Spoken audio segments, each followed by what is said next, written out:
Oi, oi, todo mundo que está entrando.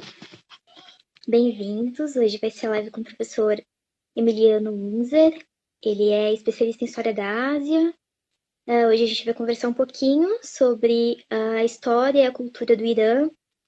É um país muito controverso hoje em dia, um país que está constantemente na mídia, mas que é abordado de uma maneira extremamente orientalista.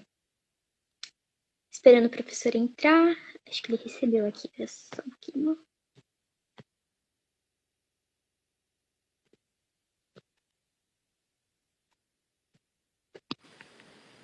Pronto. Oiê! Oi, tudo bom? Tudo você está entrando. Eu vou pedir para você se apresentar um pouquinho para o pessoal conhecer, saber um pouco mais do seu trabalho. Pode Tá se bom. apresentar. Aisha, de repente, eu não sei se está tendo interferência. Será que é aqui do meu microfone ou do seu? Eu estou conseguindo te ouvir de boa. Normal, né? Isso. Tá bom. Então vamos lá.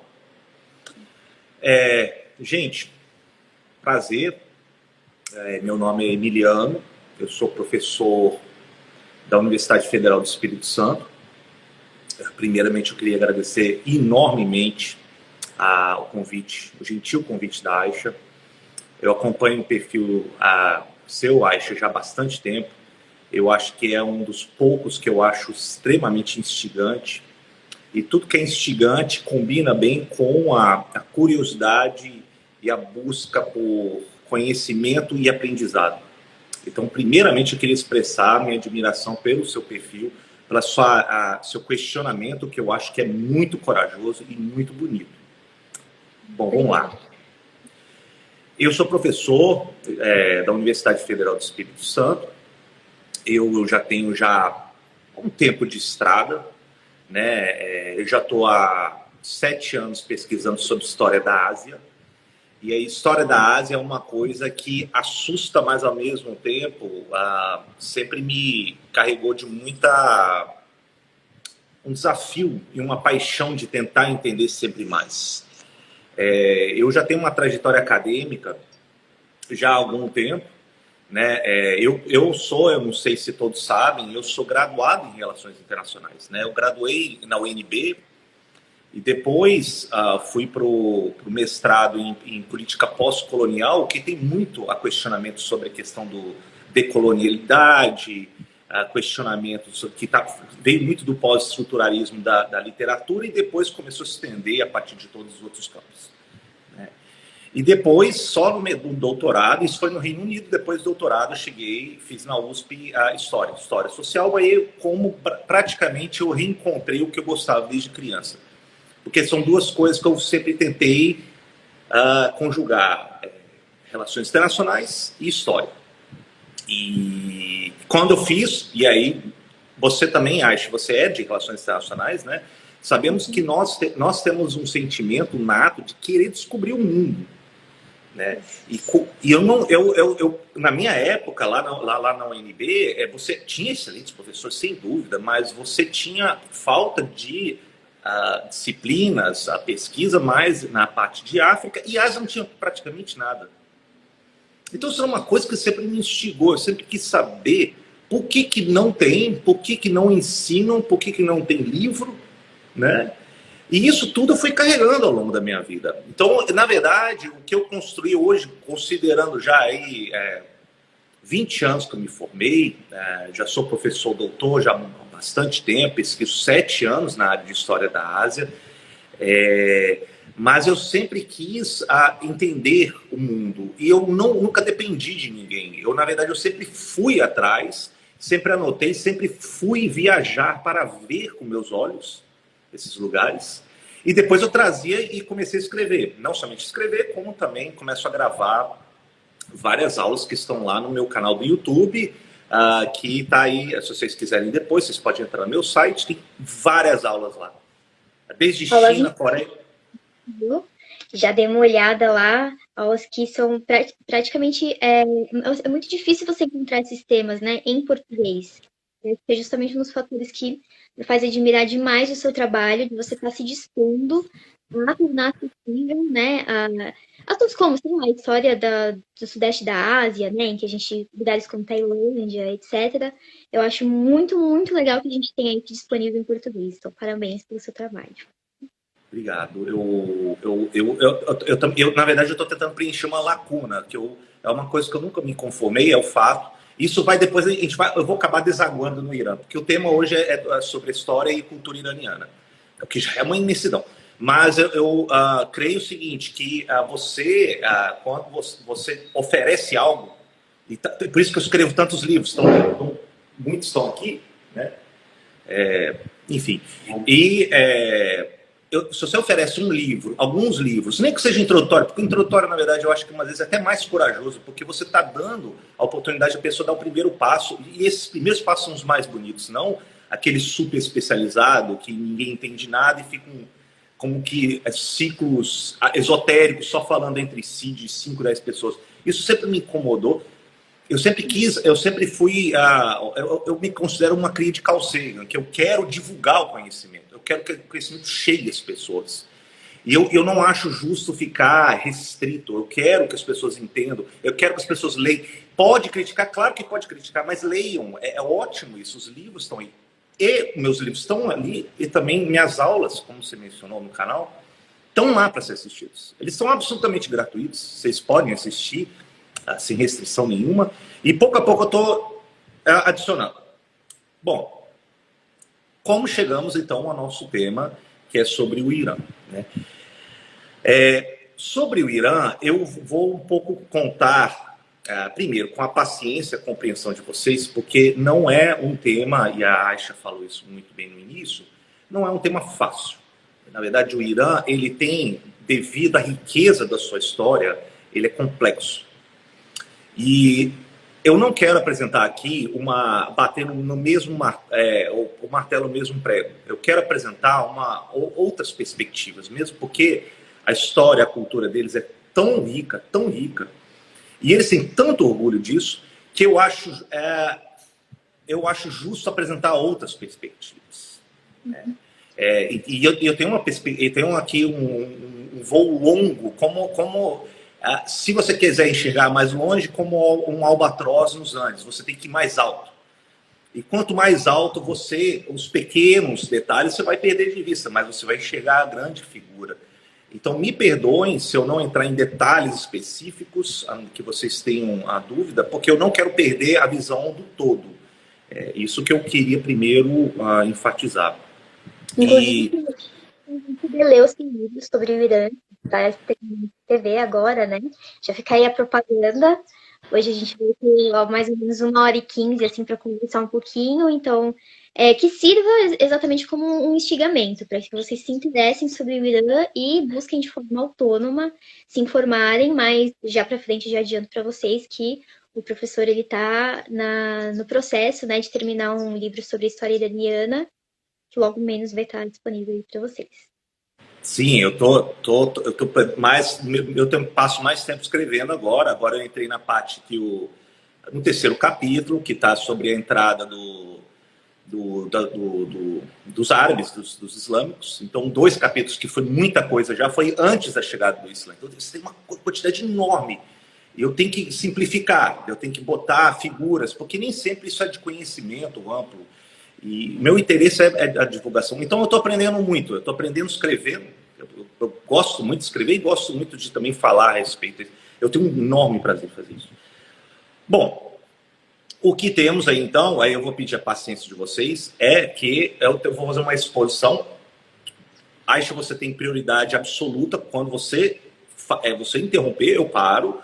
Tá? Eu vou fazer apenas um overview, né, a respeito da história iraniana, para a gente dar o contexto. Porque eu acho que na história, que eu acho que conjuga muito bem com relações internacionais, o contexto é muito importante. E não somente o contexto espacial, como o contexto temporal. Então são 2 vertentes que a gente tem que levar sempre em consideração. Por que isso é importante? Porque quando a gente considera o mundo, e aí estou no quintal dos internacionalistas, a gente tem uma visão muito mais crítica relacional. quando a gente, eu considero a mãe de todos a humanidade, que é a história, né? A história, ela permeia tudo. Você tem um instrumento muito poderoso quando você lida com a história, que é a questão do tempo. E o tempo te ensina muita coisa. Você não fica preso aos imediatos, às paixões imediatas. Você começa a enxergar algumas coisas que pode demorar e venha a ter ciclos ou mudanças a longo prazo. Isso é uma coisa que te dá uma capacidade de análise muito maior. E muitas vezes não é tão óbvio no espaço de 10, 5, 20 anos. Umas vezes a história te dá a capacidade de se analisar o que aconteceu 300, 400 anos ou 50 anos e algo que começa a vir outra vez, claro, de uma outra maneira. E aí eu gostaria de apresentar para vocês brevemente como seria então uma narrativa minha. Claro, eu tenho aqui meu lugar de fala, eu estou aqui no Ocidente, eu tenho uma percepção ocidental, eu fui atrás de muitos livros, isso não desqualifica, mas eu estou apenas apresentando o meu ponto de vista. E minha narrativa, ela vem de um historiador, eu não sou um doutrinador, eu não tenho nenhuma profundidade de doutrinas, mas um historiador, ele tem aí a sua análise. Então, o que eu apresento como uma narrativa? Uma narrativa em que você teve, os primeiros sinais de que a gente considera de civilização, o terceiro milênio antes de Cristo no que hoje é o sudoeste iraniano. Né? E eu vou falar mais de peças do que iranianos. Por quê? Porque muitas vezes a nomenclatura remetia a Fars, aos persas, uma região no sul do Irã, e depois o nome Irã depois vai vir com o Reza Khan, em 1935, que ele renomeia o país como Irã, embora tenha essa nomenclatura já presente nos escritos, na literatura persa anteriormente. E também tem a questão também dos persas serem apenas um grupo dentro, majoritário, mas aí dentro do Irã hoje. Então, peço aí a licença de vocês por isso, depois eu vou começar a me referir como Irã adiante. Então, como que a gente tem? A gente tem primeiro os primeiros estabelecimentos que vão se organizando na região da sudoeste iraniana. Você tem, isso recua já com Elam, as relações na Mesopotâmia. Depois você tem a ascensão, e a Mesopotâmia é um lugar de muita atividade econômica, cultural, militar. Os Elãs também participam disso ali próximos. E depois, eventualmente, você tem a ascensão de reinos ao longo do que hoje é o território do Irã, que são os medos. E os medos, eles não se constituem ainda uma unidade centralizada, mas o que nos interessa é que depois vai ascender um líder que era subordinado aos medos e depois se torna o fundador de uma das dinastias mais famosas na história iraniana persa, que vai ser o Ciro II, ou Ciro Grande. E Ciro Grande, ele estabelece talvez o primeiro grande império da história, porque ele começa a conquistar desde a Anatólia, a questão ali mais no Mediterrâneo, e estende praticamente até o norte da Índia. Então é uma faixa enorme. E não só é enorme, como é uma coisa que é muito crucial na história iraniana, que é o local onde uma rota que vem do leste e oeste, ele passa, né, por essa região. E quando ele começa a controlar e dar ordem a essa região estratégica do leste para o oeste, e me refiro a rotas terrestres, rotas comerciais, que traz muito dinheiro, né? E quando ele estabelece a ordem, o império dos Aquemênidas, aí, da época de Ciro, depois de Xerxes adiante, é extraordinariamente rico. Uhum. Então eles começam a ascender uma riqueza de um poder que é uma coisa fabulosa. Agora, uma coisa que eu gostaria de chamar a atenção na época de Ciro, né? Ciro foi assassinado, sim. É muito trágico também ao longo da história de vários regentes persas, como eles morrem, Mas uma das coisas que eu acho bonita na época de Ciro, eu acho que a primeira coisa que a gente deve guardar aqui é um cilindro. Na verdade, é um registro em cuneiforme, em argila, de uma declaração de Ciro quando ele entra na Babilônia, uma das maiores cidades já no século VI antes de Cristo, e ele propõe o seguinte, e ele fez isso com outros povos também, fala, olha, vocês cultuam seus próprios deuses, Marduk, cultuem, assim como também ele chegou, os judeus que estavam em terras aquemênidas, ele chega, olha, vocês vão voltar para Jerusalém. Não se preocupe. Então, quando ele propõe esse cilindro, ele declara o seguinte: vocês podem cultuar os seus deuses, não tem problema nenhum. Eu estou aqui apenas para supervisionar. Se vocês querem voltar para determinada terra, vocês têm o direito de voltar para a terra. Nós iremos proteger vocês, as minorias. Isso é fabuloso, porque isso é considerado quase que o primeiro precursor dos direitos humanos. Isso já é de uma riqueza, uma abertura de tolerância, de proteção de minorias, que é uma coisa extraordinária. E isso não é incomum ao longo da história persa. Isso também teve vários outros episódios. Né? Mas eu acho que primeiro deveria chamar a atenção para o Ciro Grande, como isso já se torna um marco, né, na história persa, na história iraniana. E depois, é claro, os Aquemênidas caem. Você tem um período aí do que, claro, todos sabemos que o Alexandre, o Magno, ele chega, ele passa como um furacão, ele estabelece a dinastia Seleucida, e é interessante que Alexandre, quando ele chega ali na região da Báctria, no noroeste indiano, no Afeganistão, ele estabelece um reino bactriano, e esse reino bactriano, que depois vai ser um dos seus generais, ficam lá, ele se converte ao budismo, o Milindra. E ali você tem uma fusão, é um pouco off-topic aqui, mas é muito interessante, porque no reino de Báctria, eles começam por exemplo, em Kandahar, eles começam a fundar uma escola de estudos budistas com um dos descendentes macedônicos na região, e eles começam a fundir elementos estéticos da arte macedônica, helênica, com o budismo. Então, hoje, os retratos que a gente tem dos trajes mais antigos, que não eram figurados de Buda, ele carrega elementos do helenismo com ele. Né? Então, é uma fusão muito interessante. As estradas, elas não são apenas questão de produtos comerciais, são trocas de ideias. As pessoas carregam suas ideias e elas misturam entre si. Né?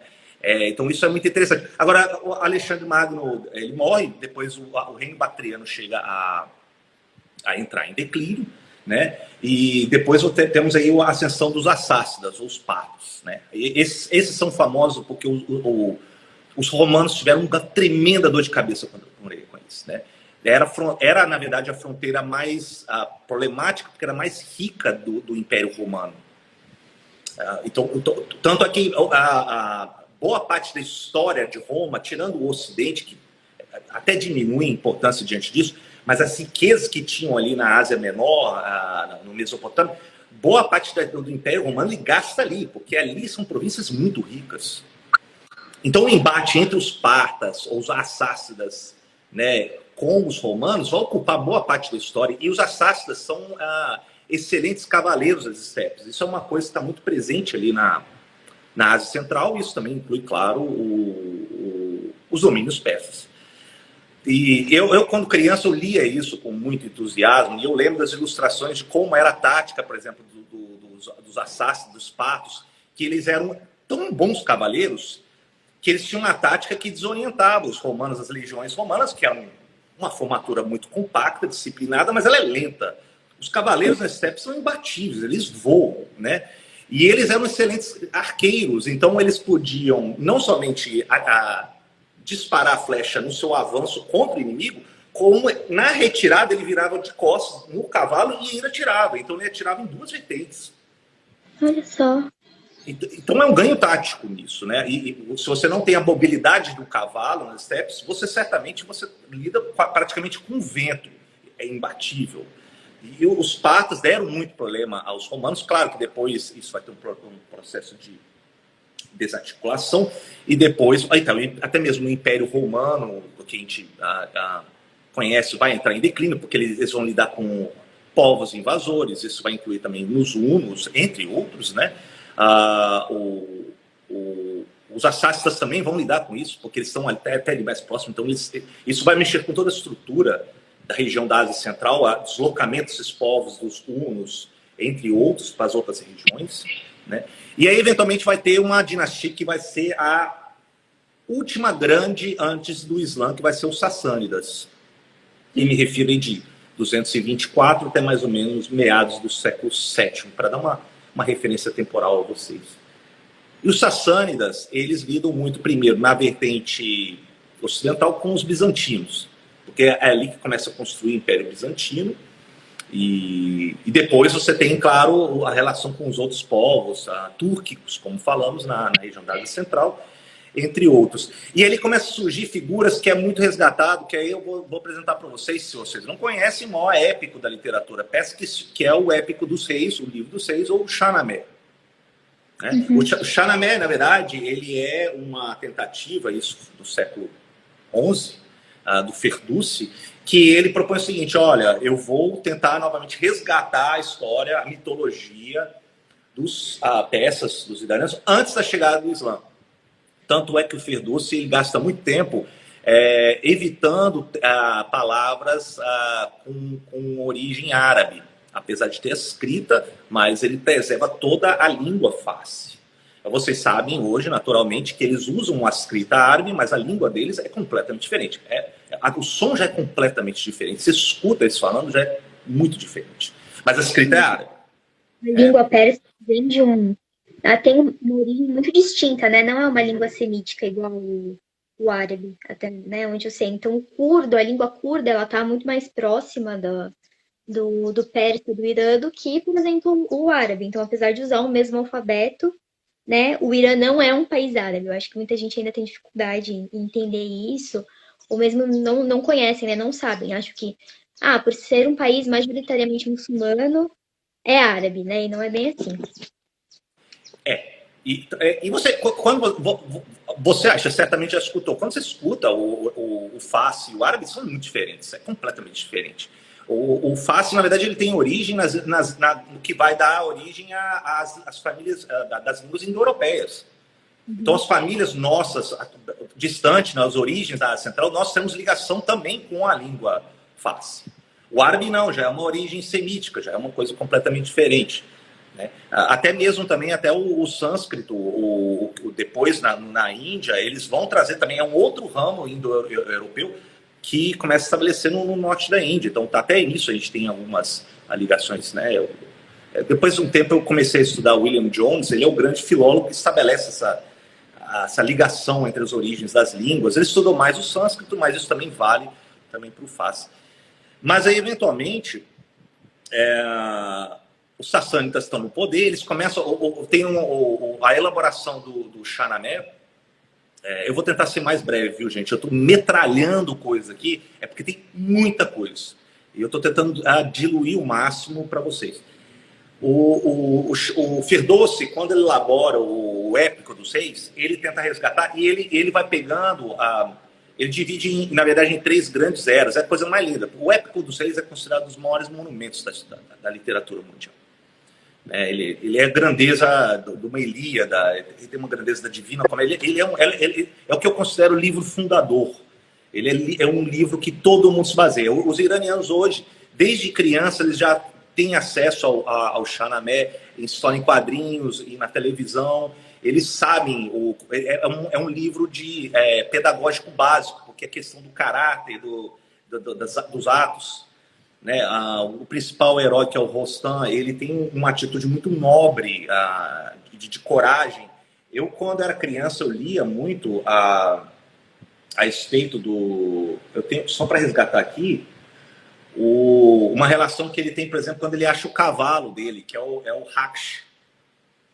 E a coisa mais linda, porque o Raksh, ele é assim, ele é um animal muito forte na natureza e ele consegue estabelecer uma relação de amizade. E o Raksh depois ajuda ele muitas vezes. Uma vez tem uma parte... As ilustrações do Shahnameh são coisas mais lindas. E aí tem uma parte que, por exemplo, o Rostam está descansando e aparece um leão. E o Raksh chega e ataca o leão e mata o leão. Ele morde o leão e mata. Depois tem um dragão também. O Raksh vai lá, ele ataca o dragão. Então o Raksh ele é uma figura muito importante. Tem também a época dos reis, antes dos heróis, né? Rostam é considerado um herói. Uma parte mais famosa que talvez vocês conheçam é quando um rei, aí já é o Khosrow II especificamente, então já é um rei, já é um Shah sassânida. Então já é a era dos homens, já uma terceira parte final do épico. E ele se apaixona, essa parte mais famosa, ele se apaixona quando ele vê uma princesa, que é a Shirin, tomando banho. E é a coisa mais linda, né? As ilustrações revelam isso. Por que eu estou falando do Shahnameh? Porque o Shahnameh ele se refere muito aos Sassânidas. Então, embora ele tenha escrito no século XI, ele se refere muito aos Sassânidas, porque o Ferdowsi ele está tentando novamente resgatar a essência persa. Isso é uma coisa que é muito interessante. Eu não estou falando de nacionalismo, estou falando de uma iranidade, uma coisa que perfaz toda a história do Irã. Eles sabem que tem uma identidade diferente, eles sabem que tem algo diferente. E por mais que outros chegaram, invadiram, eles sempre tiveram e negociaram isso com os governantes. Né?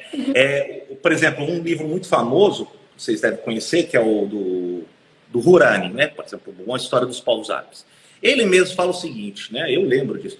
Ele fala que quando os muçulmanos chegam, isso meados do século VII em diante, eles conquistam. Você tem, claro, uma elite que chega árabe, eles começam a estabelecer o ensino da escrita árabe, porque a escrita árabe ela é sagrada.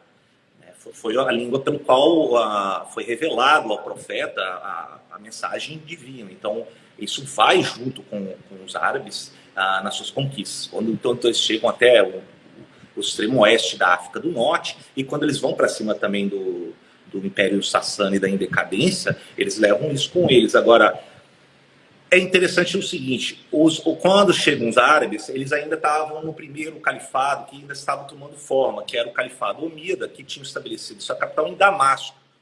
E quando eles chegam em Damasco, a primeira capital mais organizada, depois do grande avanço do Islã, eles começam a incorporar elementos bizantinos, porque era uma cidade enorme já na Síria.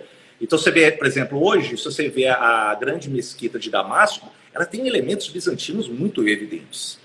Se você pega o Domo Dourado ou o Domo da Rocha em Jerusalém, né, lá em cima do Muro das Lamentações, eu mesmo fiquei na fila 3, 4 horas para subir aquela ponte marroquina, para subir lá em cima, naquela esplanada. Ela tem uma arquitetura muito marcada com ainda elementos do bizantino. Porque é a primeira maneira dos árabes de falar, olha, nós estamos processando, nós temos ainda as influências. Claro que eles depois vão começar a apresentar novidades entre eles. Agora, quando eles vão e conquistam os persas, como o Hurani fala, você tem uma carga, uma memória de funcionários, de escritores, de intelectuais persas, que eles falam assim, olha, nós vamos ser o funcionário de vocês. Não, a gente vai começar a escrever, a gente vai começar a registrar. Então, é natural que eles vão começar a dar um teor persa para o califado, que depois, eventualmente, vai começar a se transformar. O eixo vai sair de Damasco e vai descer para Bagdá. Exatamente.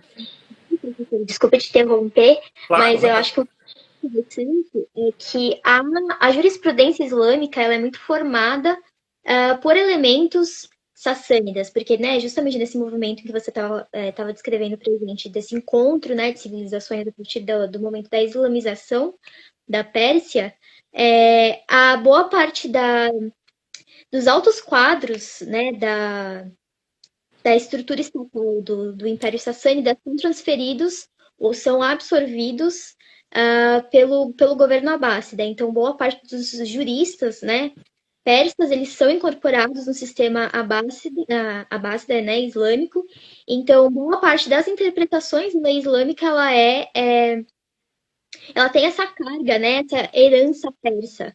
Inclusive, existem alguns autores, né, por exemplo, a Leila Ahmed, que ela traz justamente que, por mais que a mensagem, né, por mais que a religião islâmica tenha componentes de igualdade entre os sexos, essa influência persa, ela acaba trazendo uma leitura misógina, né, em si, e acaba sendo absorvida ali no século XI, é por isso que a gente tem esse tipo de problema com a lei islâmica, né, a maneira como ela é aplicada, de encontro com os interesses dos abássidas, né? Então não é simplesmente a culpa dos persas, não. Foi muito interessante para os governantes abássidas que eles incorporassem alguns elementos dessa sociedade que, antes de ser islamizada, era principalmente zoroastristas.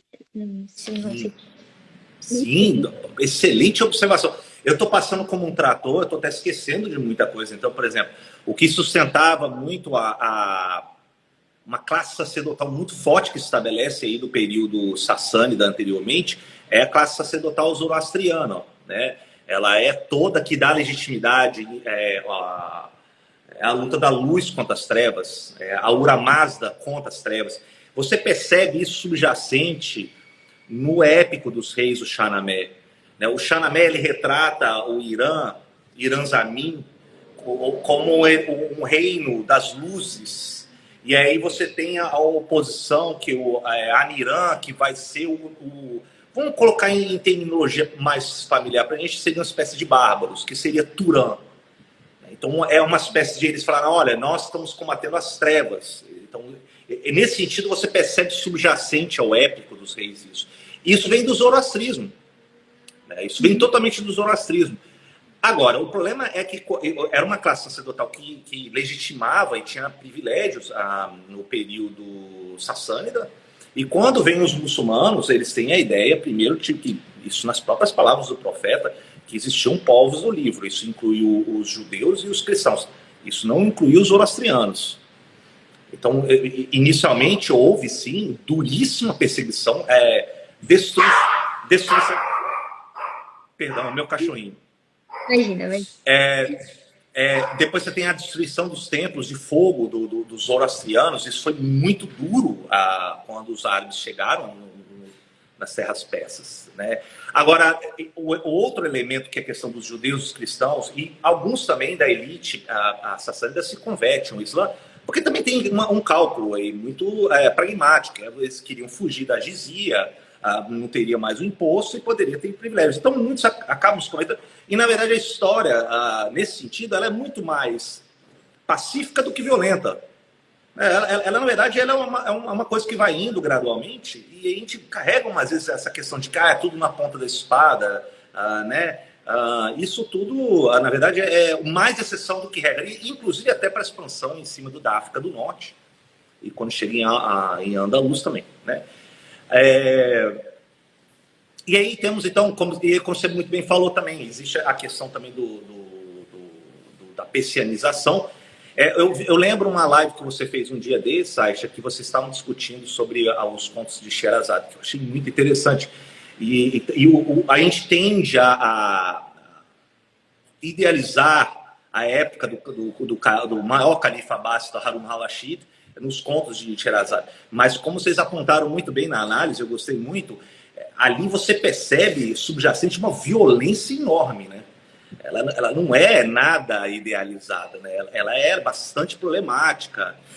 Existe a questão de matar uma mulher a cada noite, e a Sherazade ela foge dessa questão, entre outros. Então, apesar de ter um retrato que vai ter um impacto no Ocidente, na literatura ocidental, que vai ser As Mil e Uma Noites, para a literatura árabe, literatura persa, surpreendentemente isso é considerado literatura só para criança, não é muito sério.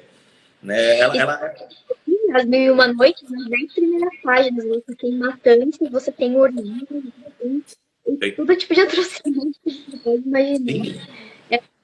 Inclusive, só para dar uma dica, tem um livro do Orhan Pamuk, né, um autor turco, se chama O Meu Nome é Vermelho. E ele é um livro muito interessante, ele utiliza de vários recursos estilísticos para desenvolver a obra, e um dos personagens do livro é justamente o Livro dos Reis. Então, o Livro dos Reis toma voz, ele participa ativamente, né?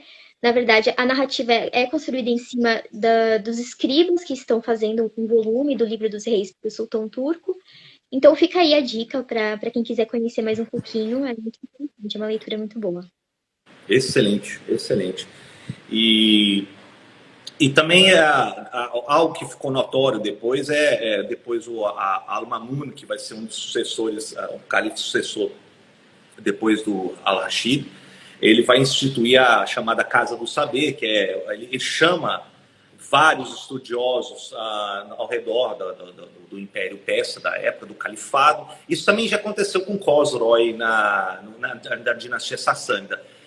Khosrow, inclusive, a corte dele, o segundo, que ficou muito famoso, o primeiro, na verdade, até mais, ele chama, por exemplo, muitos que eram perseguidos por Justiniano dos bizantinos, né, que já tinha colocado uma ortodoxia mais a cristã, e muitos fugiram, muitos neoplatônicos gregos também fogem, e eles encontram um asilo ali, em Ctesifonte, que é hoje próximo de Bagdá, capital da época dos Sassânidas, e ali ele recebe proteção, porque ele fala, olha, queremos ouvir a ideia de vocês, então vocês vão ter privilégios, ao contrário do que, por exemplo, Justiniano estava perseguindo eles no Império Bizantino. Então, novamente, é um elemento do acolhimento do asilo e também o que dá enorme enriquecimento aos persas. Quando eles recebem outros pensamentos, eles tentam aí, e nisso eles começam a gerar, novamente vai enriquecendo com novas ideias. Os gregos, quando eles trazem, eles trazem as ideias, por exemplo, que começam até a ficar mais dificultoso e pede-se muito tempo, que são os escritos de Aristóteles, de Platão, e aí são traduzidos. Quando chega no Califado Abássida, são traduzidos para a escrita árabe e para o persa. Então, isso dá um extraordinário ganho e eles levam adiante isso. Então, a partir deles começam a ter a investigação da lógica, da álgebra, da astronomia, da medicina, o período de Galeno, de Avicena, né, Al-Khwarizmi, é o período que eu gosto muito, considerado os primeiros indologistas do mundo que começa a investigar a Índia, porque a Índia está logo ali do lado. Eu gosto muito da história indiana, né? Inclusive escrevi já um livro de história da Índia, e o primeiro grande indologista foi um persa, que foi o Al-Biruni. E Al-Biruni, ele falava, olha, eles têm tantas ideias, tanta originalidade, e aí a relação entre os persas e indianos é muito interessante, porque isso vai ao longo dos séculos. Então, quando a gente pega assim, o sistema numérico veio via os indianos, né, que a gente utiliza hoje. O xadrez veio via os indianos e os persas também, entre outras ideias, né? Até mesmo, por exemplo, existe um ramo da literatura indiana que faz parte dos tantras, que é o Patchatantra. E o Patchatantra é uma coisa que os persas também incorporam, que é a coisa mais linda, que são fábulas. Fábulas são os personagens são animais, né? Tem raposa, tem um leão.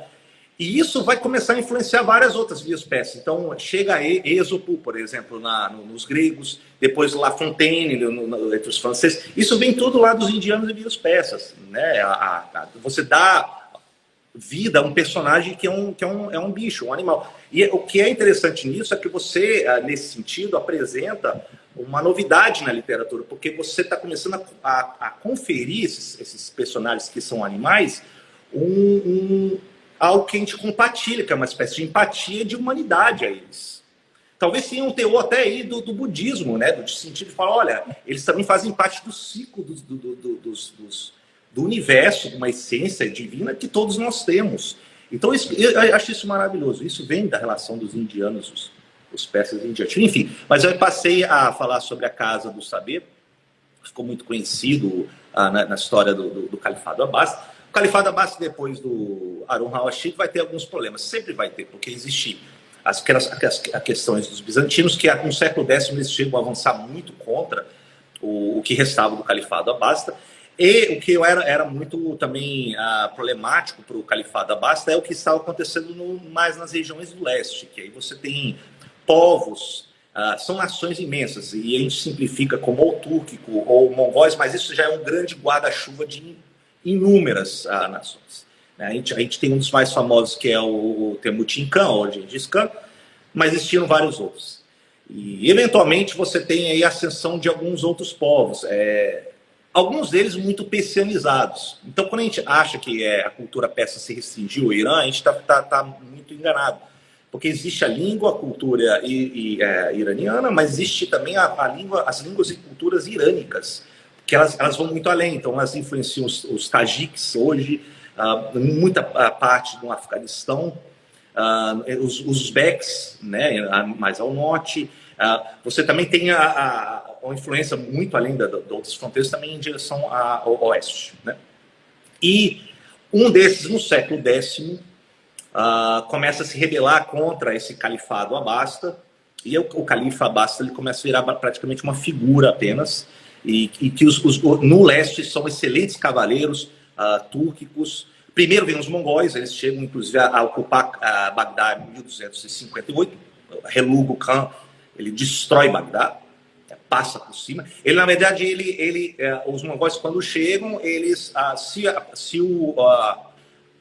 autoridades da cidade, onde tinha muitos que refugiavam dentro das muralhas, porque a brutalidade dos mongóis era uma coisa muito notória, apesar de ter um importante papel que hoje está se revelando estabelecer uma ordem, uma pax mongólica nas extensões da Ásia, né? Inclusive é por isso que Marco Polo consegue chegar à China, justamente para essa ordem mongólica que reinou boa parte da extensão asiática, mas aqueles líderes em cidades persas que não se rendiam aos mongóis sofriam enormemente, isso era um massacre.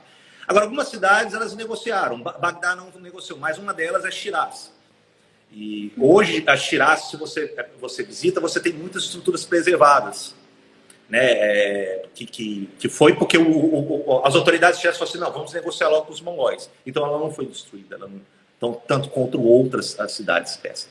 E depois dos mongóis, você teve povos túrquicos, os beques, né, são samânidas. Um deles vai ser os gasnávidas, que estabelecem na região mais do Afeganistão, são profundamente especializados, eles têm a cultura, falam persa, e um deles, que é o Mahmud de Ghazni, ele é considerado fundador da dinastia e ele impressiona um dos maiores escritores, que vai ser novamente o Ferdowsi, que é o autor do Épico dos Reis, o Shahnameh. E Ferdowsi, ele quer louvar o Mahmud de Ghazni, e ele fala, olha, estamos novamente recuperando a persianidade. E aí ele empreende esse grande esforço de escrever esse épico, que é o Shahnameh. E é interessante que diz que o Mahmud ele chega depois e fala assim, olha, não, tá muito extenso, eu vou te pagar só uma parte. E aí dizem que Ferdowsi fica tão revoltado que ele vai numa taberna, ele gasta tudo e não está nem aí. Depois ele fica muito inconformado. Mas a grandeza da obra deles permanece até os dias de hoje, a gente tem aí acesso, né? E depois os gás... Em português? O livro dos reis? Não, eu achei uma dissertação de mestrado da Unicamp, que tem... Ele pega muitos trechos, ele traduz para o português, mas eu não vi nenhuma tradução na íntegra do Shahnameh ainda. Olha, para mim, isso para mim não foi motivo de muita consternação. Eu não consigo entender ainda como não tem uma tradução ainda completa do Shahnameh. Tem várias outras línguas, né? E antes que eu esqueça, também existe um empreendimento muito bonito de povos admiradores da cultura persa ou iranianos no mundo todo que estão empreendendo um projeto coletivo que se chama Enciclopédia Irânica.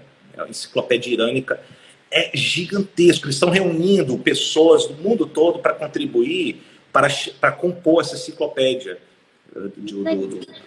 É muito interessante. Se você botar Enciclopédia Irânica, se encontra facilmente. Ainda está em construção, já está em 30, 40 anos, isso ainda está em construção. É um repertório que eles estão... Para você ver como é que eles têm um orgulho, né? Eles têm muito orgulho da história da cultura deles, né?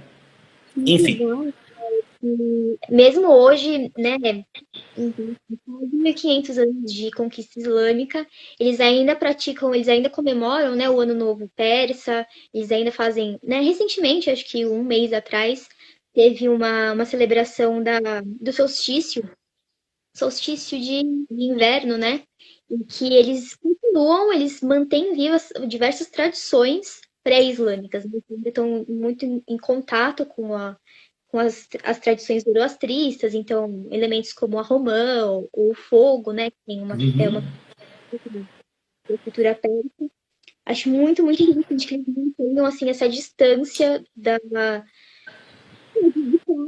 né, trazidas pelos conquistadores. Acho realmente isso muito, muito legal. Sim. É interessante que eu estava vendo... Eu acho que foi até um site que você me tinha apontado, depois eu entrei e fiquei investigando, que era também até os símbolos... Uma coisa que eu também gosto muito quando eu estou escrevendo sobre o Irã, isso é porque... É que nem a lista dos Países Maravilhas, você vai cavando buraco, você vai ficando cada vez mais fundo, não tem fim, né? E é um trabalho sem fim, mas aí você vai se fascinando com outras coisas. Então, por exemplo, a história da Armênia também eu acho muito fascinante, né? E aí o romã, ele é um dos símbolos dos armênios. Eu sou apaixonado por romã.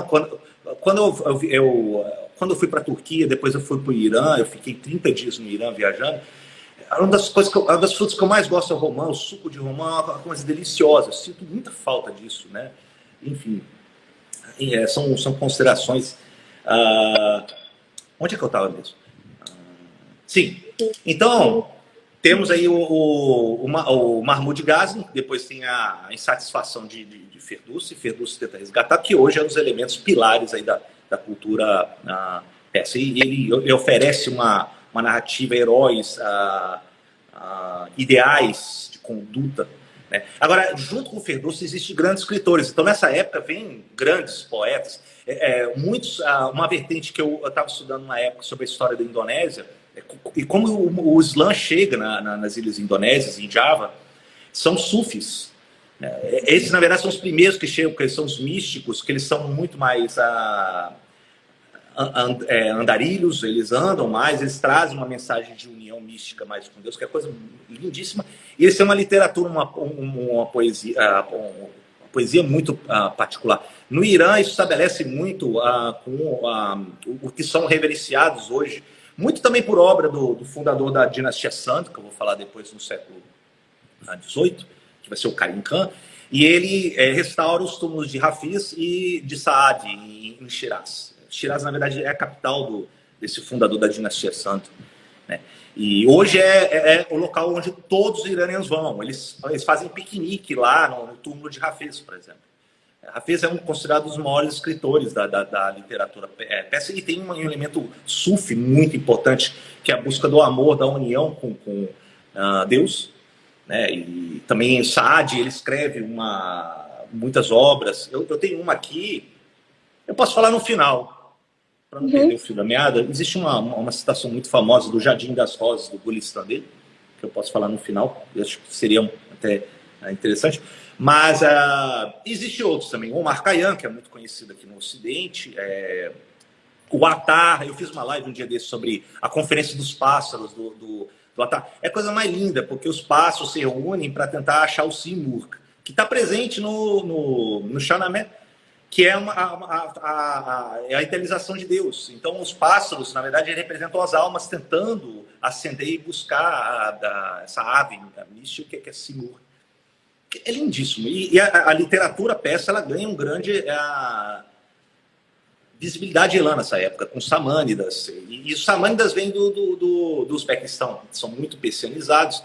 Depois vem os Timúridas. A Timúridas, se vocês não conhecem, remete a uma figura que tenta remeter uma linhagem com Gengis Khan, que vai ser Timur, ou Tamerlão, ou Timur o Coxo, porque ele era coxo. E ele conquista muitas terras persas depois, no século XIII, e a capital dele transfere para Samarcanda, hoje no Uzbequistão. E a arquitetura ali do Registão, né, a região central ali, histórica da Samarcanda, é a coisa mais linda. Eu coloquei uma das postagens, é uma arquitetura com forte teor persa. É islâmico, mas é persa.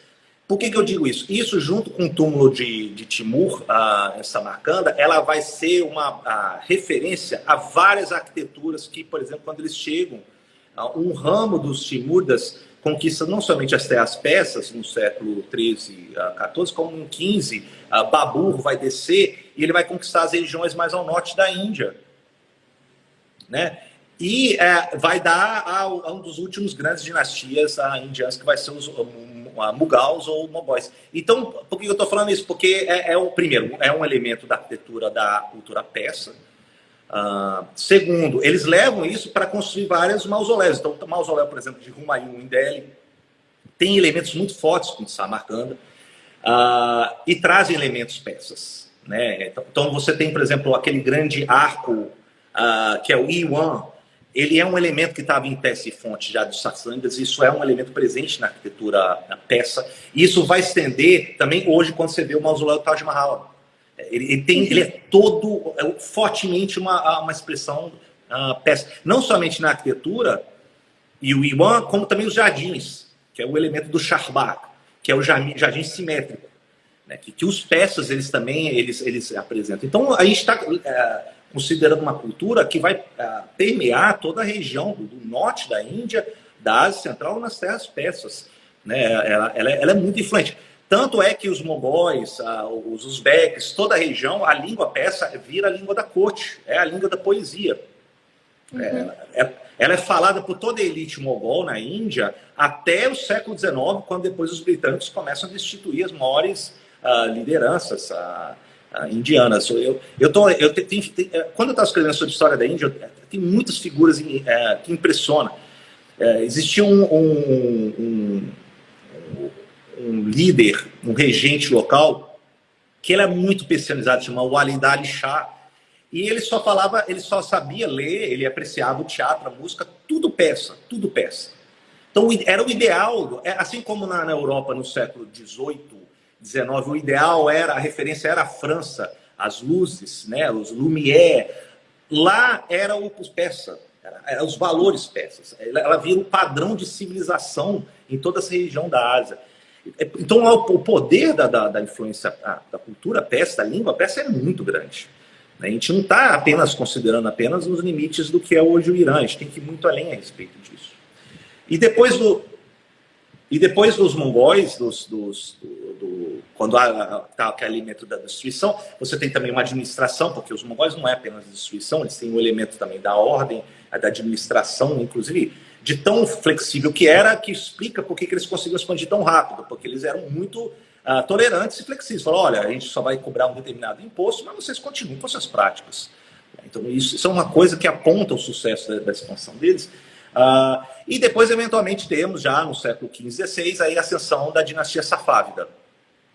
E aí já é considerado uma espécie de segunda era de ouro da história iraniana, em que é uma tribo já carrega elemento dos ensinamentos de Safi, que é muito ligado ao sufismo e muito ligado ao xiismo. E aí eles trazem daquelas regiões do Cáucaso, do Azerbaijão, eles descem com os cavaleiros deles, que são os Kizilbash, e eventualmente eles fundam uma nova dinastia, que é a dinastia Safávida, no século XV.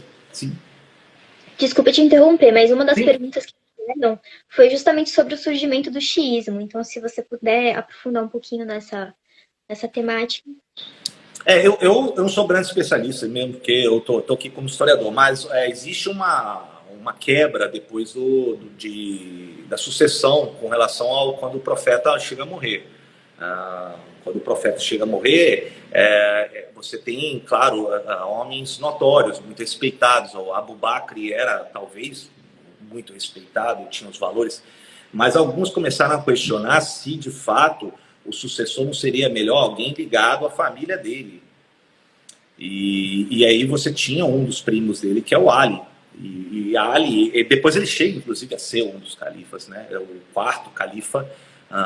E Ali, ele se casa com a filha, uma das filhas de Maomé, que é a Fátima, né? E isso aí, e aí eles têm filhos, eles seriam netos do profeta, e um deles, depois, com o tempo, eles vão guerrear no sul do Iraque atual, que é onde tem grande contingente de xiitas, quase todos os imãs, esses homens, os elementos mais sagrados do xiismo, estão enterrados ali em Karbala, em Najaf, mas é ali que tem um embate entre aqueles que adotam um caminho de outros líderes que vão fundar o califado omida, que vai ser os sunis, e aqueles que começam a ser partidários de Ali, mais ligado à questão, que aí rejeitam essa questão também das escolas jurídicas que você tinha falado, e eles começam a pegar mais a doutrina, as revelações desses imãs. E até entre eles discordam quantos imãs teve, quando que foi o último que ficou oculto, porque eles não morrem, eles ficam oculto, e eventualmente vai vir um que vá revelar e trazer a justiça. E no caso, quando os safávidas estabelecem, eles trazem a escola que acredita que existe 12 imãs. Alguns, como os ismaelitas, acreditam que tem 7. Né? Existem outros ramos minoritários dentro do universo do xiismo, em outras partes do mundo, mas os safávidas, quando eles vêm da região ali do Cáucaso e descem ali pelo Azerbaijão e estabelecem uma nova dinastia no século XVII, eles trazem essa ideia do xiismo com a ideia de que houve 12 imãs. Na verdade, o 12º está para vir, que é o Mahdi. O Mahdi, ele vai vir, Aí eu vou até mesclar com a minha experiência que eu tive lá no Irã, porque quando eu cheguei no Irã, a gente chega geralmente no aeroporto internacional de Teherã, o Imam Khomeini, né? E aí, quando a gente chega, normalmente muitos vão para Teherã. Eu queria fugir de Teherã, porque é uma cidade grande, e eu ia deixar para o final. E aí eu resolvi, paguei muito caro, mas eu queria já logo ir, porque o aeroporto fica mais ou menos entre Teherã e Qom. E Qom é uma das cidades mais sagradas do Irã, onde as pessoas vão estudar. Existe também o túmulo de Fátima, não a filha de Maomé, mas uma que era casada com um dos imãs. E ali é um centro muito espiritual, muito interessante. Então, quando eu cheguei lá, do aeroporto para em Qom, foi maravilhoso, porque parece que eu levei eu fiquei desorientado, um tapa na cara, porque era muito religioso. E é onde muitas mulheres vão peregrinar lá, porque é justamente porque o túmulo de Fátima lá. Eu botei até algumas fotos, eu vi que alguns iranianos falam assim, olha, eu nunca vi tantas mulheres com um chador quanto essa foto. Eu falei assim, mas é porque é uma cidade muito sagrada e conservadora, por isso que tem muito chador. Porque as outras cidades, realmente, as mulheres elas não usam chador. Só se forem afegãs ou outras partes. Mas no Irã, isso é mais difícil nas grandes cidades, né? Mas em Qom, não. E em Qom existe um templo enorme nos arredores de Qom, que é em homenagem ao Mahdi. É lindo a mesquita é gigantesca. E aí eles falam, olha, aqui vai vir o 12º, o imã, ele vai sair do seu ocultamento e vai trazer a justiça novamente no âmbito da verdade e da justiça. Então, enfim, eu dei só uma pincelada breve sobre o xiismo. Existe mais aí, claro, teores e nuances que eu não tenho nem tempo, nem como aprofundar a respeito. Mas o fato é que os safávidas, eles trazem o xiismo. Eles trazem essa duodecimal, a ideia de que existe 12 imãs, e isso começa a virar, então, uma religião que é promovida pela dinastia safávida. Embora tenha outras minorias, cristãos, inclusive só dar um adendo. Na época ainda dos Sassânidas, muitos cristãos que fugiram do Império Bizantino, eles fundaram uma igreja cristã dentro dos domínios persas, que vai ser os nestorianos. Então, os nestorianos sobreviveram pela proteção das autoridades persas, porque nem isso teria isso. Também, entre outros, dos judeus, também os armênios. Se você for hoje em Isfahan, que vira a capital dos safávidas, o Shah Abbas, o maior Shah da dinastia safávida, ele constrói Isfahan, talvez as cidades mais adoráveis que eu visitei no mundo. E ali tem um bairro armênio que é a coisa mais linda, porque tem a igreja armênia que sobrevive até hoje, tem uma comunidade armênia que sobrevive até hoje, uma igreja cristã armênia, né? Tem bairros judeus, indo para assim vai. E Isfahan, então, ele vira um grande projeto, talvez seja algo que no século XVII, quando o Abbas ele quer transformar Isfahan na capital do Império Safávida, ele investe pesado. Então ele constrói o Maidan, que é depois hoje conhecido como Naksha Jahan, que é aquela grande praça no centro de Isfahan. Tem a ponte também, que é lindíssima. Existem mesquitas lá que são adoráveis. Foi a cidade que eu fiquei mais tempo lá, justamente para tentar apreciar toda a beleza, as anotações que eu fiz a respeito. Isso representa o auge, e o que é interessante é que no século XVII começam a vir, então, viajantes europeus que começam a ver o esplendor de Isfahan. Viajantes britânicos, viajantes franceses, e eles começam a levar as ideias, falam, olha, existe algo magnífico ali. A cidade ela é magnífica, a Isfahan tem uma coisa magnífica. Então vai começar a vir o primeiro elemento que depois vai desaguar no orientalismo, né, que a gente já conhece muito bem aqui, que é o primeiro momento do deslumbramento. Só que no deslumbramento, e aí eu gosto de até falar isso nos meus livros, o deslumbramento traz uma coisa perigosa, porque você pode desenvolver o que eu chamo de complexo de Marco Polo. O complexo de Marco Polo é o seguinte, você fica tão fascinado que você começa a se distanciar, você começa a exotizar demais o que você está deslumbrando. E aí você não confere uma humanidade, você não confere um entendimento do outro quando você fica deslumbrado. Você começa a enxergar apenas como uma peça exótica, típica deles. Então aí começa a vir com o tempo, isso também vai vir com os jesuítas na China, eles vão trazer relatos que são excelentes, os maiores intelectuais da igreja são os jesuítas, mas quando eles vão tentar apontar também elementos do cristianismo que existe na estrutura chinesa, mas no caso que nos interessa aqui, que é sobre Isfahan, também você tem relatos de como era lindo, magnífico Isfahan. Então isso vai começar a ter uma série de impactos na mentalidade ocidental europeia, né? Do que eles eram, a opulência, a riqueza, né? Aí muita questão dos tecidos, do erotismo, do lânguido, né? E isso vai ter problemas, porque na fase do imperialismo no século XVIII, XIX, eles vão começar, com base nisso, primeiro, a construir a própria identidade da Europa. Isso, mesmo porque quando a gente constrói a nossa identidade comparando com o outro, a gente é negando o que a gente não é. Então, fala assim, olha, aquilo não é, portanto, nós somos isso. E é o período que a Europa começa a construir sua identidade, negando o que talvez seja o espelho mais próximo, que são os muçulmanos e muito também dos persas. Isso vai vindo ao longo do tempo.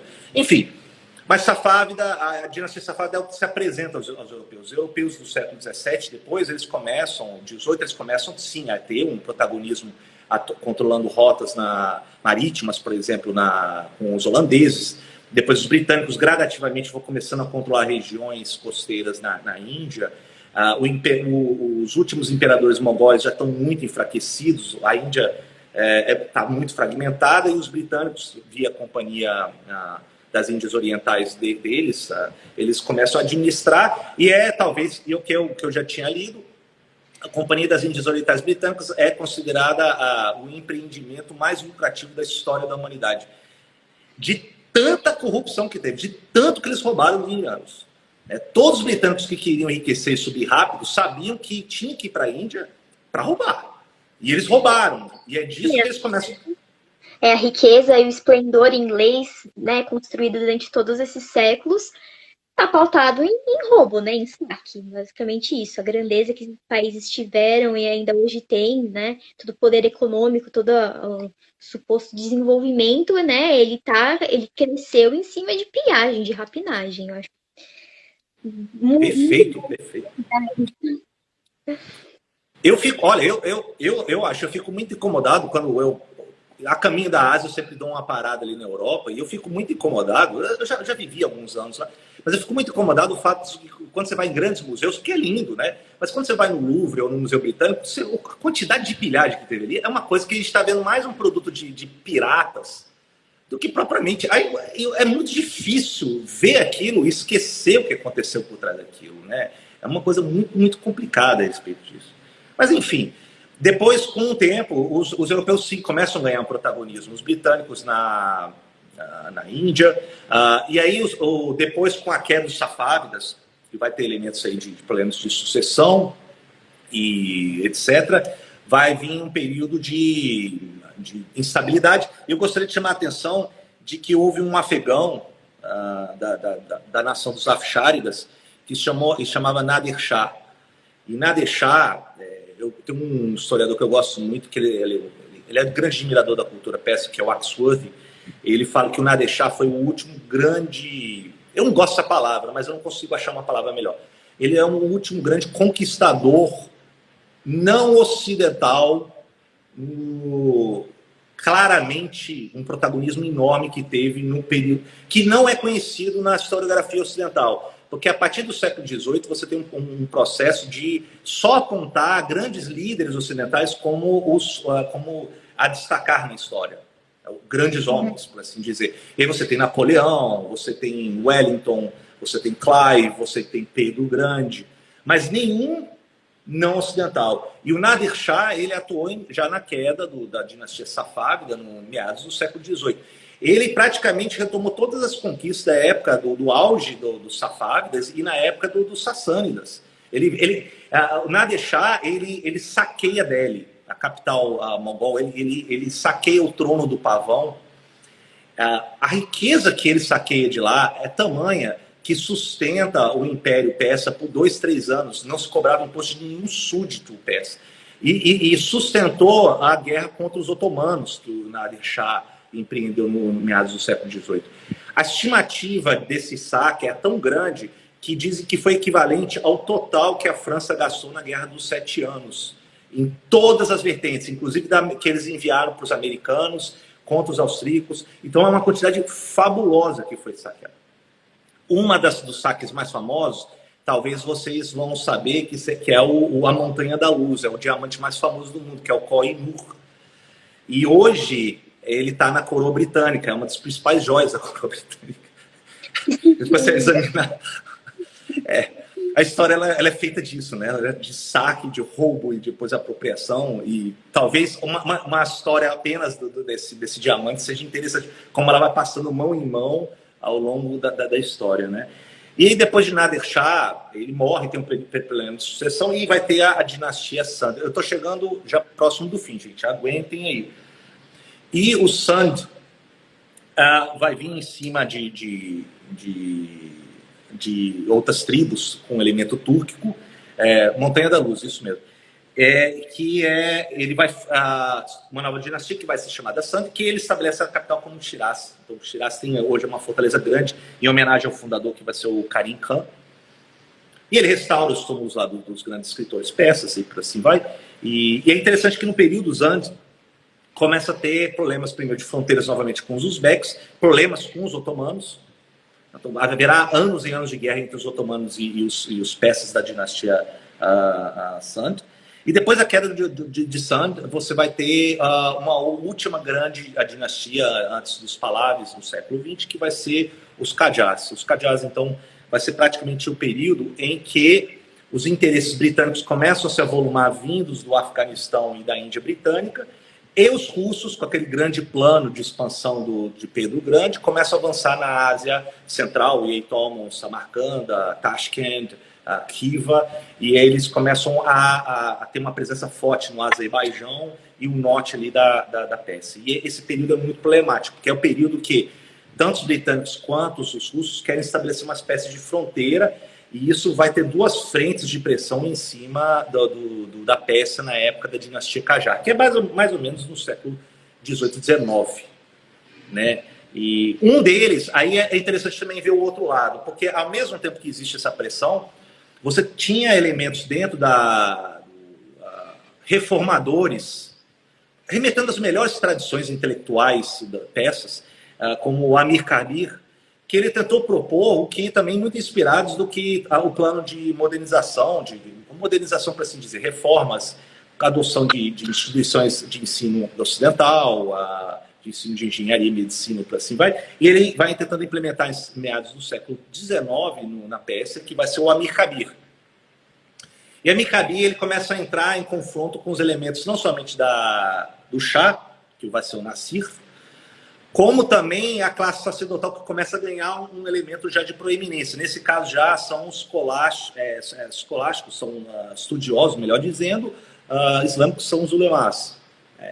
E aí ele começa a propor, sim, a gente tem que ter reformas mais da administração, do exército, tem muito da influência, inclusive, dos russos, que começam a supervisionar via oficiais militares o exército persa, a abertura de escolas de engenharia, politécnica, enfim, inúmeras outras mudanças. Que isso vai ter um elemento, novamente, de negação. Amir Kabir chega a morrer em Kashan, ele é morto em 1852. Quando eu estava em Kashan, inclusive, eu fui na cela dele ver onde ele foi morto, ele foi preso. Ele é considerado uma das grandes figuras do século XIX entre os iranianos. Ele tentou propor uma reforma que depois veio uma contra-reforma, melhor, adotando livremente a expressão para impedir isso. E no final, já na virada do século XX, você já tem os finais anos da dinastia Qajar, que vai ser na época de Mustafa. E Mustafa ele tem que lidar com também uma fase terminal de interesses dos russos, que começam a vir cada vez mais no norte.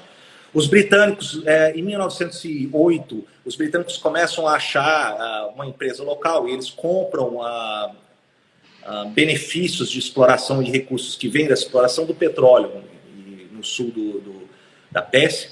Eles fundam uma companhia que é a Anglo-Persa, depois anglo-iraniana, e disso quase que praticamente todos os royalties, e boa parte ia para os britânicos.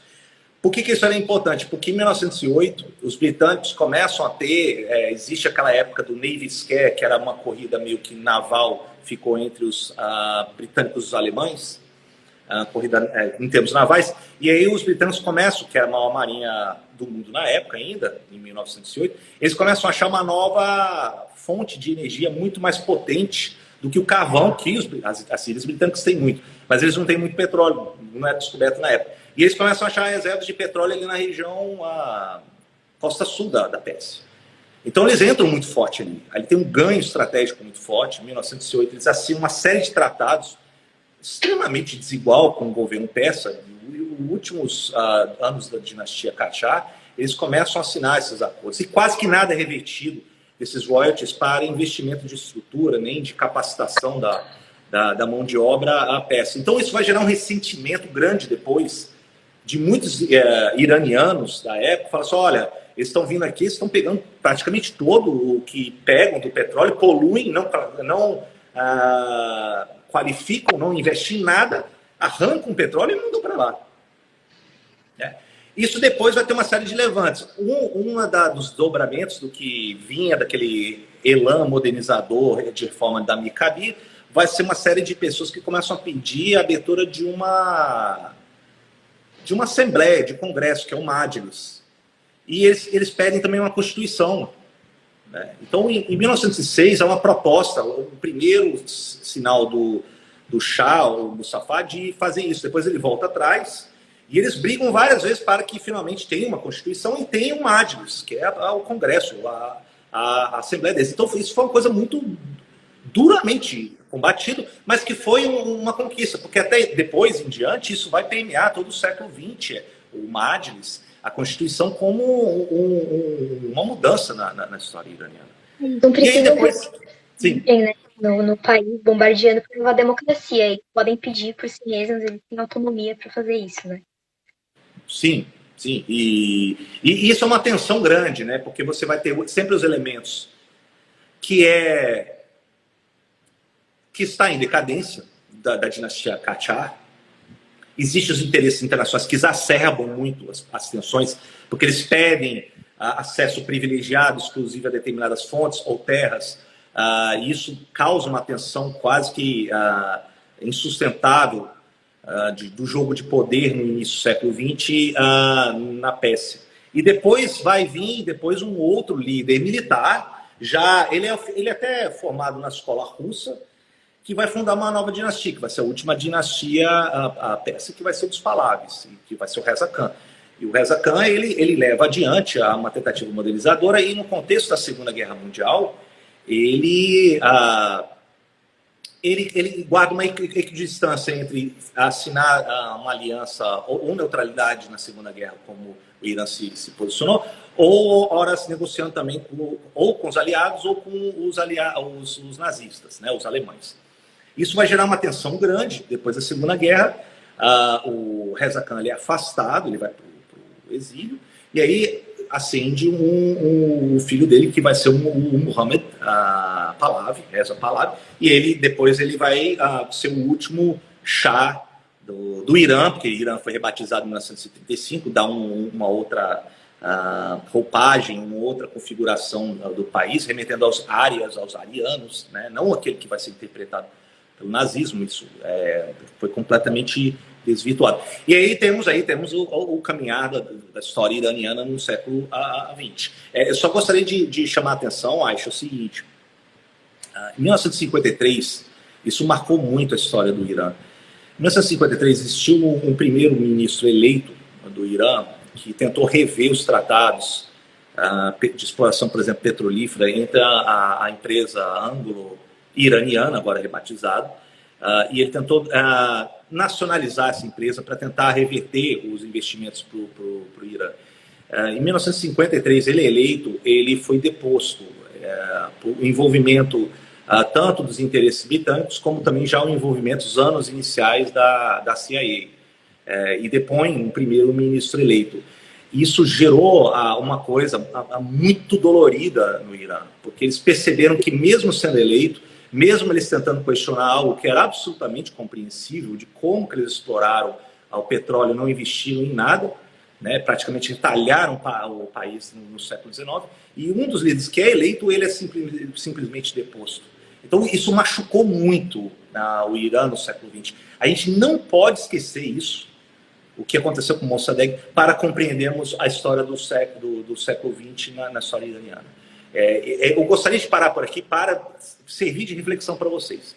Porque quando a gente começa a entrar em discussões rasas de um contra o outro, a gente tem que guardar essas matizes, esses elementos históricos que são muito nuances. E a gente tem que entender o impacto disso na história de uma nação que nem sempre a gente está ciente, porque nós muitas vezes temos acesso a uma visão hoje muito predominante no Ocidente, que vem de agências internacionais determinadas, que aponta como se os iranianos fossem tipicamente loucos, fanáticos.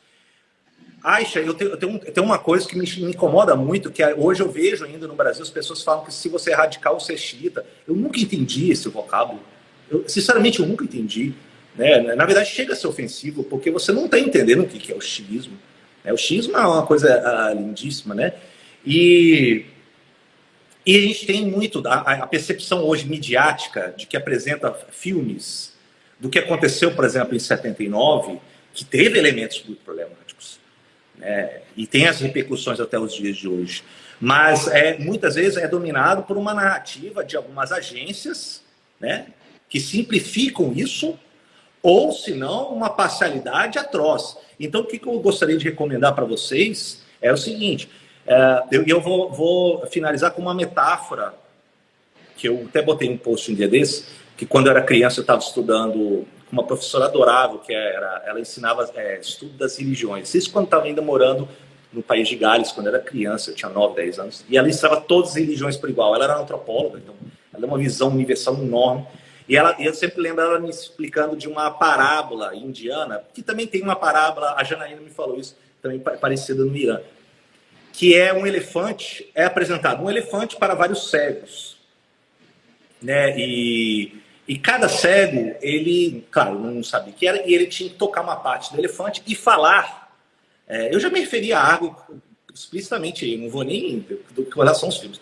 Mas cada cego podia tocar uma parte do elefante. Então, um tocava as pernas e falava, olha, isso aqui é um tronco de árvore. Um tocava o rabo e falava, olha, isso aqui é uma corda, né? E o outro tocava as orelhas do elefante e falava, isso aqui é uma folha de palmeira. O que essa parábola nos ensina? De que a gente tem que chegar às outras perspectivas narrativas para a gente chegar mais próximo de um entendimento mais completo do que a gente está analisando. Então, quando a gente vê algo a respeito de só um cego tocando apenas uma parte do elefante, a respeito do que aconteceu no Irã, via Hollywood ou mídias ocidentais, comece a enxergar o outro lado. Não estou falando que estão certos, mas faça como uma parábola. Comecem a enxergar, por exemplo, existe um canal internacional iraniano que eu vejo na internet, que é a Press TV. Você tem a Al Jazeera, você tem a agência de notícias chinesa Xinhua, você tem a RT, que é ligada ao governo russo. Eles têm a parcialidade deles. Mas é interessante a gente ver como os outros cegos para somar a nossa percepção. Porque senão a gente fica muito enviesado numa percepção só. E isso é perigosíssimo. Porque à medida que alguém narra para você alguma coisa que você acredita, você está perdendo o seu poder de refletir e de criticar a respeito, né? Perfeito, professor, perfeito. Cara, eu falei que nem... Muito obrigada por essa exposição incrível. Foi uma aula de verdade. Deveria ter anunciado não como live, mas como um aulão com o professor Emiliano. Eu vou abrir para perguntas, então. Tudo bem? Já tem algumas aqui que foram sendo feitas no final. Deixa eu ver. O Lê fez um comentário, né, falando sobre o golpe de 53, golpe não, né, mas a destituição do Mossad em 53, falando que essa foi uma das origens do movimento de formação da OPEP. Teve grande impacto no movimento terceiro-mundista. Muito boa observação, é verdade. Muito da história oficial perguntou para o professor o que você acha de Argo? Olha, na verdade, quando o Argo saiu, tudo que remete à questão do Irã, isso já há muito tempo, ele me despertou sempre interesse. Eu não sei o que é. Existia uma coisa que eu acho que desde pequeno, e tudo que remetia ao Irã, eu sabia que tinha alguma coisa lá. E aí tudo que vem de lá, quando tem uma grande produção hollywoodiana como Argo, eu também queria ver. E aí, no caso, eles apresentam uma narrativa em cima do episódio, que é um sequestro aos esconderijos de alguns que foram sequestrados da embaixada americana, que foge para a embaixada canadense. Isso existiu, se tornou uma coisa problemática. Isso custou, inclusive, a reeleição do Jimmy Carter, né, que aí acende, então, o elemento ainda mais conservador republicano, que vai ser o Ronald Reagan, em cima de tentar reafirmar o protagonismo americano no que restava da Guerra Fria, mas era muito em cima desse acontecimento, do sequestro do pessoal diplomático da Embaixada Americana. Isso é retratado como tema do filme Argo. Agora, o que me incomoda é, novamente, você reforçar a ideia do lado dos iranianos. Então, você teve, sim, a Guarda Revolucionária, que foi uma criação de Khomeini, do regime de Khomeini, que é apresentado como uma coisa extremamente violenta, uma coisa irracional, bárbara, fanático, e novamente entra numa espécie de neo-orientalismo, de tentar novamente reforçar estereótipos de que aquilo é uma loucura, de que apareceu um cara que estava lá enforcado num guindaste no meio da rua, e por assim vai. Eu acho interessante, até a Janaína colocou aí, Chá e Lima da Pérsia, que ela colocou, uma coisa que é interessante. Além de ler e ver outras perspectivas, conversem com os iranianos. Né? Também, e se possível, vá para lá, porque você começa a perceber que as coisas não são daquele jeito. Então, quando eu fui para lá, muita gente perguntava, falava assim, o que você vai... Na verdade, eu nunca entendi essa pergunta, né? Você chega e fala assim, olha, mas você vai viajar. Aí fala assim, você vai viajar para onde? Eu vou para o Irã. Aí a pergunta que eu tinha muitos... Se não falar, você via que estava assim, querendo falar, mas ficar com a boca segurando. Que era assim, mas o que você vai fazer lá? Uhum. Eu nunca entendi essa pergunta. Eu falei assim, então, eu não gosto de ser rude, né? Mas você fala assim, então o que você vai fazer, por exemplo, em Orlando? O que você vai fazer em Paris? É a mesma coisa. Né? É a mesma coisa. Então, quando eu cheguei no aeroporto de Madrid, em Barajas, eu fiquei um dia lá. Depois eu peguei um voo da Turkish Airlines, cheguei em Teherã. E no aeroporto, até na imigração da Espanha, era um senhor mais velho, muito distinto, por sinal, na imigração. E ele falou assim, olha, quantos dias você vai ficar aqui em Madrid? Uma pergunta de praxe, né? Eu falei, olha, eu só vou ficar aqui um dia, amanhã tenho que minha passagem que eu vou para Teherã. E ele chegou para mim e falou assim, mas o que você vai fazer no Teherã? Aí eu cheguei assim, aí eu falei assim, eu sou professor de história. Eu conheço um pouquinho da história deles. Aí ele chegou e ele falou assim, mas tem muita história aqui na Espanha. Se por suposto, claro, entendo, eu não estou negando, mas eles também têm história, mas eu não ia entrar em conflito com da imigração, né? Mas quando eu cheguei no Irã, você percebe que as coisas não são assim. O Irã, na verdade, é um dos países mais seguros que eu já fui. É muito seguro. É um dos povos mais cordiais, educados que eu já conheci. E eu conheço 45 países, muitos na Ásia, eu conheço muitos países. Eu fiquei impressionado. E é uma coisa horrorosa, porque ao mesmo tempo que você tem isso, o cartão de crédito não funciona lá, porque tem as sanções econômicas. Eles não têm acesso a várias coisas. Hoje, que a gente toma como garantia aqui, Instagram, Spotify, as coisas, eles têm dificuldade de acessar isso.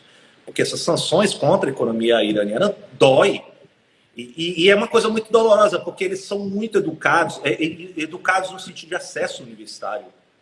Eles são muito estudados.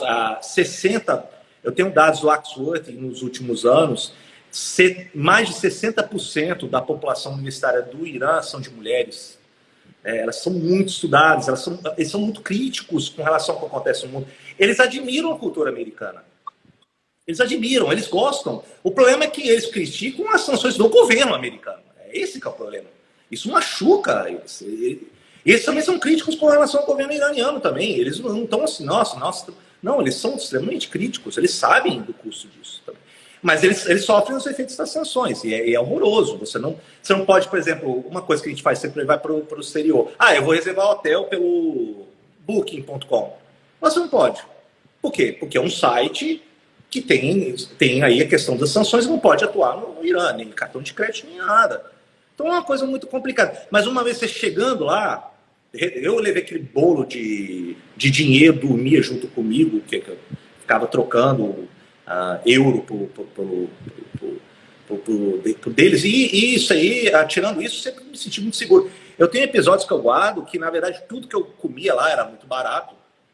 Excelente comida, por sinal, um dos melhores falafels que eu comi na minha vida. E olha que eu comi muito falafel pelo mundo. Inclusive os libaneses são imbatíveis nisso, mas os iranianos são muito bons. Eu não admito falar que existe algum melhor do que o libanês, entendeu? O libanês é o melhor. Então, eu não vou entrar em contestação com você, porque eu já também. Realmente, eu comi comida libanesa, é uma coisa. É muito bom. É muito bom. Mas, enfim, lá tem muito falafel, muito bom também. E comida deles é muito bom. Tem um suco de romã que eu já falei para vocês. O melhor suco que eu tomei na minha vida é suco de melão que eles têm. Nossa, é muito bom. Enfim. E quando eu cheguei lá, eu percebi que o povo lá, eles ficavam muito felizes. Então, quando eles falavam de onde que eu era diferente de outros países. Eles não tinham nenhum interesse em vender nada. Absolutamente. Eles eram muito cordiais. Eles queriam ouvir as histórias. Eles são muito curiosos. E quanto mais a gente falava, mais gente chegava. No meu caso, eu não sei porquê, mas quando eu fui para Yazd, entrei em alguns templos zoroastrianos. Isso já é motivo para outro momento, que não, já tem muita coisa para falar. Mas eles perguntavam se eu era alemão, né? Se eu era alemão. Tem muitos alemães que vão para lá e falam assim, não, eu sou brasileiro. E eles ficavam assim... Eles não acreditavam. Não acreditavam, né? Era uma coisa muito... Eles ficavam admirados. E eu fiquei tão mal acostumado, porque eles são tão gente boa, eles te tratam como rei. Eles te convidam para ir para os lugares, eles explicam. Todas as mesquitas lindíssimas que eu entrei, praticamente, muito poucas eu paguei. Inclusive até mesmo do mausoléu que eles consideram o Imã Khomeini, que fica próximo do aeroporto, uma coisa que ainda está em construção até os dias de hoje, tão grande que você pode ir lá, você pode dormir nos tapetes. É a coisa mais linda. Você pode ficar à vontade, não tem problema nenhum. Eu me acostumei mal, porque depois daquilo, aí eu voltei, eu encontrei minha esposa lá na Espanha, e depois a gente foi para o Marrocos, já era outra realidade. Né? Aí eu falei assim, meu Deus, o Irã já está fazendo falta, já. Sabe? O povo iraniano é muito acolhedor. E eu sinto muita falta até os dias de hoje a respeito do Irã. Então vale a pena. Eu acho que é o número 1 país a eu recomendar seria o Irã a visitar.